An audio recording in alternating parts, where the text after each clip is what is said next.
Hello everyone, welcome back to my YouTube channel. हजुरहरूलाई फेरि पनि स्वागत गर्दछु मेरो YouTube च्यानलमा।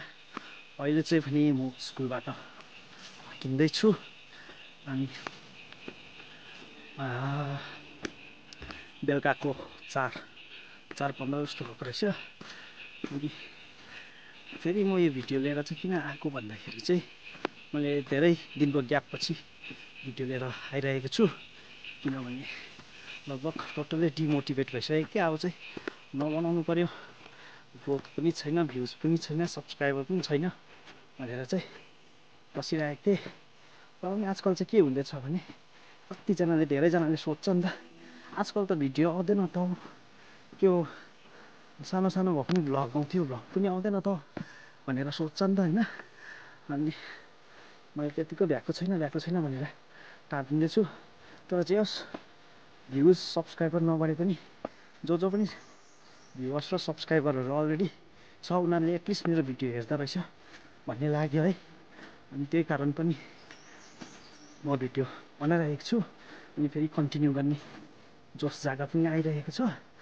अन्त विशेष गरी चाहिँ मेरो नानीहरू, स्कुलमा जति पनि नानीहरू छ नि, सर मैले तपाईँको भिडियो हेर्छु त, तपाईँले आजकल त बनाउनु हुँदैन, अनि तपाईँ कहाँ गएको भिडियो हेर्छु त, के भनेको भिडियो हेर्छु त भनेर भनिरहेको हुन्छ नि त होइन। अनि जे होस्, त्यो नानीहरूले चाहिँ मेरो भिडियो हेर्दा रहेछ होइन, अनि खुसी लाग्यो। अनि कसैले त हेर्दा रहेछ नि त होइन, र उनीहरूको लागि भए पनि। अनि बिस्तारो अस्ति 1300 कति फलोवर्स भएको थियो, बिस्तारो बढेर अहिले 1400हरू पुगेछ। त्यस्तो हुन्छ नि, उनीहरूको अब फ्रेन्ड सर्कलमा समान सरको भिडियो आएको छ भनेर भन्दा रहेछ। अनि म पनि हेर्छु नि घरमा गएर भन्दाखेरि चाहिँ उनीहरू पनि घरमा गएर हेरेर अनि सब्सक्राइबहरू गरिदिँदो रहेछ, लाइकहरू पनि गरिदिँदो रहेछ। अनि त्यसले गर्दाखेरि मेरो च्यानल हल्का ग्रोथ हुन्छ। अहिले चाहिँ 1400 पुगेछ सब्सक्राइबर पनि, अनि भ्युजहरू पनि अलिकति बढेको, सधैँभन्दा चाहिँ अलिक बढेको जस्तो लाग्दैछ। अनि त्यही कारण पनि अब चाहिँ भिडियोहरू कन्टिन्यू गरौँ कि जस्तो पनि लाग्दैछ है गाइस। अनि त्यो डिमोटिभेटेड भइसकेको थिएँ, तर पनि हल्का मोटिभेसन मिल्दैछ। र त्यो सानसानो नानीहरूले भिडियो हेरिदिँदो रहेछ, अब यिनीहरूको भए पनि म चाहिँ भिडियोहरू चाहिँ हल्का बनाउँदै जान्छु है। अनि अहिले मौसम भन्दाखेरि चाहिँ मौसम चाहिँ हल्का उज्यालो दिन भइरहेको छ, पानी परेर भर्खर रहेको रहेछ। अनि यता र यहाँ हाम्रो गाउँ र उता फिक्कलतिर चाहिँ एकदम धेरै डिफरेन्स हुन्छ मौसममा है। अनि उता अलिक गरम छ, अनि यता भन्दाखेरि चाहिँ अलिक चिसो ठाउँ हो, यहाँ चाहिँ धुप्पीहरू पनि ज्यादा भएर होला। अनि सबै यहाँ माथितिर यतिनीहरू चाहिँ सबै धुप्पी खानेहरू हो, अनि धुप्पी ज्यादा भएर होला, अलिक ठन्डा पनि हुन्छ, अनि अलिक फगी खालको दिन पनि भइरहेको हुन्छ। यस अहिले चाहिँ म घर आइसकेको छु, अब चाहिँ भनौँ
अन्त म चाहिँ घर आइपुगेँ होइन साथीहरू। अनि अब चाहिँ हल्का लुगासुगा फेरेर अनि नानीलाई घुमाउने काम मेरो हुन्छ। अनि यस्तै हो, अब भने फेरि बिस्तारो भिडियो बनाउनु पर्ला है। अनि अब यति नै हो आजको भिडियोमा चाहिँ म खालि यति मात्रै भन्नुको लागि भिडियो बनाएको कि अब फेरि म कन्टिन्यू गर्छु। डेली गर्न नसके पनि हप्तामा एउटा दुईटा भिडियो लिएर आउँछु है। अनि त्यसको लागि चाहिँ हजुरहरूको साथ र सपोर्टको जरुरत त छँदै छ है। अनि हजुरहरूले साथ सपोर्ट गर्नुहुन्छ भन्ने आशा पनि छ। अनि मेरो भिडियोलाई लाइक गरिदिँदै गर्नुहोस् होइन। च्यानलमा यदि नयाँ हुनुहुन्छ भने च्यानललाई सब्सक्राइब पनि गरिदिनु होला है त। Okay bye bye, see you in next video. अर्को भिडियोमा फेरि भेट्नुपर्छ है त। अब चाहिँ म र आद्या चाहिँ हामी चाहिँ घुम्नु निस्किएको है। अब घुम्नुपर्छ।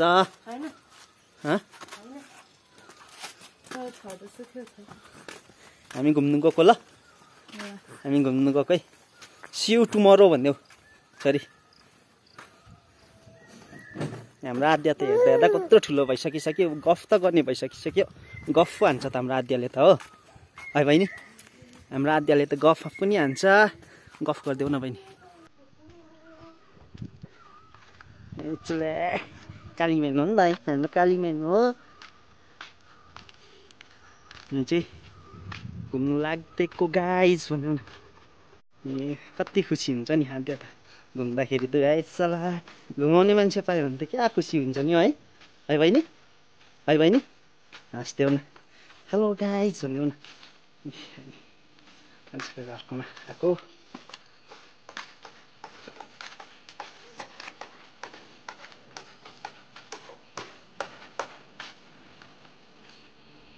भन्देऊ न। ए फुलबारी बनाउँदै रहेछ हो, फुलबारी।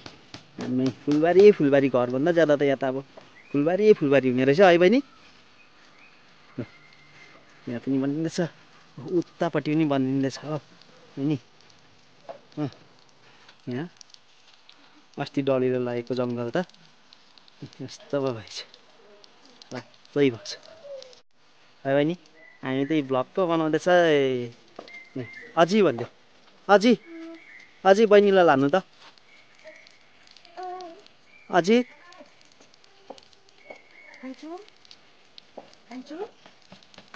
कान्छु भन्दैछ। ल जाऊ अझैसँग भनिहेर्नु।